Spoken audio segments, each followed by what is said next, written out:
Nandito tayo ngayon sa Barangay Maiit, Mahayhay, Laguna. Ang pangalan ng farm ay galing sa aking misis na at nanay, Aida Aurora. Sinimulan ito mga 2021.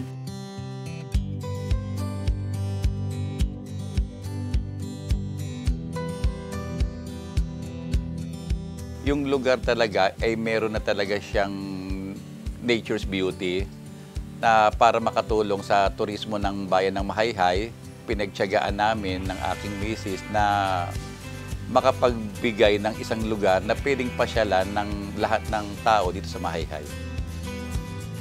Nung mabili ko yung lupa na ito 12 years ago, wala pa naman siyang daan, nakita ko lang siya na may potential talaga yung lote dahil nga sa na matatanaw mo ng malinaw ang bundok ng Banahaw, pati na rin ang Laguna de Bay.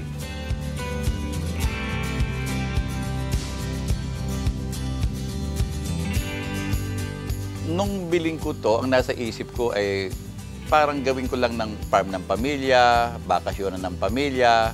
Nag-request yung si Aida na kung po pwedeng maglagay ng maliit na function hall para may pagdausan ng mga okasyon dito sa barangay na to. At the same time, makapagtanim ng mga halaman para mapaganda yung lugar. Inayos lang namin yung mga taniman ng halaman. Naglagay tayo ng konting mga pang-picture ng mga tao nagpupunta dito. Naglagay din na rin ng function hall para kung namamasyal yung mga tao, meron silang masilungan, pag umuulan, kumbinyente para sa kanila.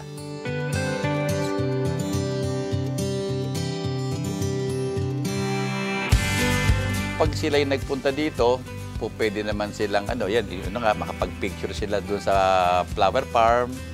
Merong maliit na restaurant dyan, pwede silang magmerienda, kumain. At magpalipas sila ng oras dito at mahangin naman sa lugar na to. Sa mga pumupunta po dito, wala namang pong bayad ang entrance. Pwede naman silang pumasya lang dito, nang wala namang bayad. Kung gusto nila inabot sila ng gutom dito, pwede rin silang magmerienda rito. Yung kalahati ng Aida Aurora, kalahati ng lote niya, tinataniman namin ng mga kung ano ang mga napapanahon na pananim dito sa bayan ng Mahayhay, kamukha ng pipino, ampalaya, kamote. Ngayon, panahon ng kamote. Sa pagpapataba ng kamote, gumagamit kami ng mga chicken manure. Ang lupa, inahaluan namin ng mga rice husk para mas maganda ang maging kondisyon ng mga gulay. Mas pinapaboran natin yung paggamit ng mga organic. Oo. Alam naman natin na hindi masyadong magiging maganda ang epekto ng mga chemical sa lupa na ginagamit natin.